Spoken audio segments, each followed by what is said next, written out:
Next one is measuring volume using measuring cylinders.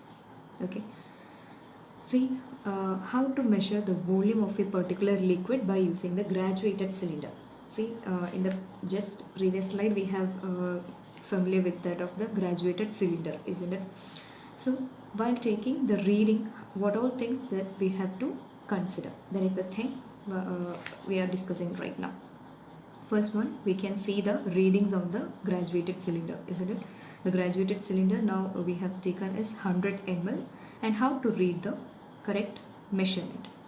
See, while noting the reading, your eyesight should be in the same level as that of the water or the liquid level, and you should not read the measurements from the upper portion or from the lower portion of the values of the graduated cylinder. You have to keep the graduated cylinder in your eyesight, that is same level as that of the eyesight. Okay, and you can see in the figure that there is a small curve on the upper portion of the liquid, isn't it? So such a shape or the curved shape is known as meniscus. So for the correct reading, you have to find the lower meniscus of the water level. So in this figure, it is 70 ml.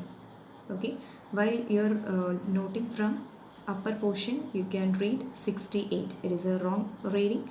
And from the bottom portion, it will be 72 ml. It is also wrong reading. So everyone have to correct note the reading from the eyesight, that is your eyesight should be in the same level as that of the liquid level. Okay, so this is the method of using the measuring cylinder or the graduated cylinder. Okay, not only the graduated cylinder, but also we are using the measuring beakers. While using the measuring beakers also we are doing the same procedure. Okay, and next one is volume of regular solids, irregular solids.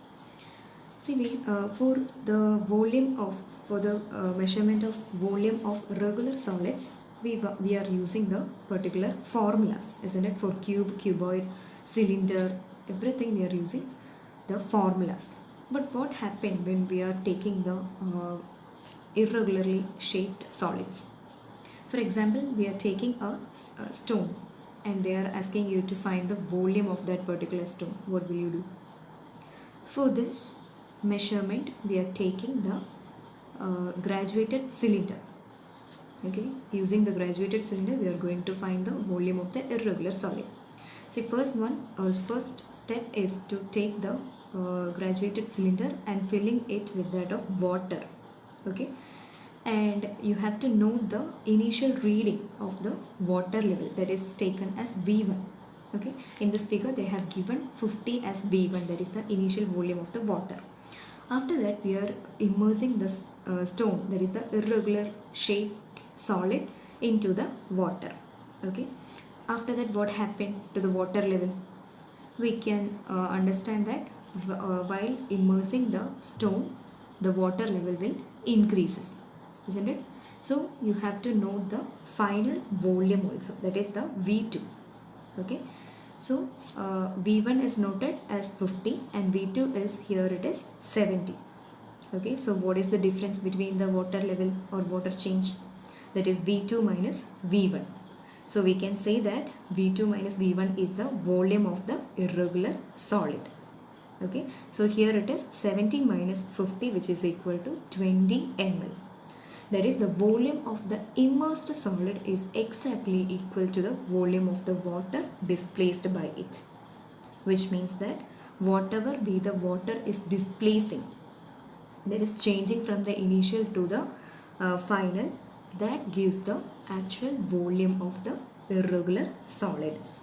Okay, so here it is 20 ml, but for the stones we are not using the milliliters and milliliters or the liters. So for the volume of the stone or the solids, we are using centimeter cube. Okay, so here 20 centimeter cube is the volume of the stone. Okay, so this is the method of finding volume of the irregular solid.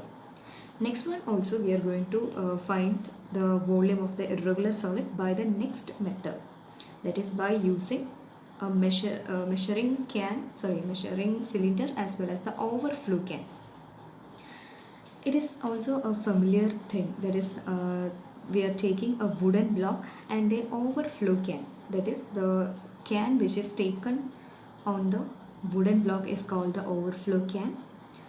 The method is like this: we have to fill the overflow can with that of water and we have to keep the graduated cylinder aside.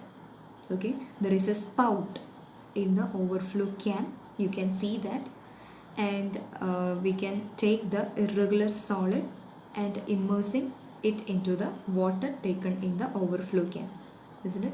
So what will happen after sometimes after immersing the solid? We all know that the water will overflow, isn't it? That is, the water will overflow from the overflow can towards the measuring cylinder or the graduated cylinder. Okay, so however or whatever be the water is displacing from the overflow can is collected towards the measuring cylinder. So we can measure the volume of the water displaced. So from this water collected, we can find the volume of the particular irregular solid. So there are two methods of finding the volume of the irregular solid. That is, first one is the using measuring cylinder only, and second one is the using overflow can as well as the graduated cylinder.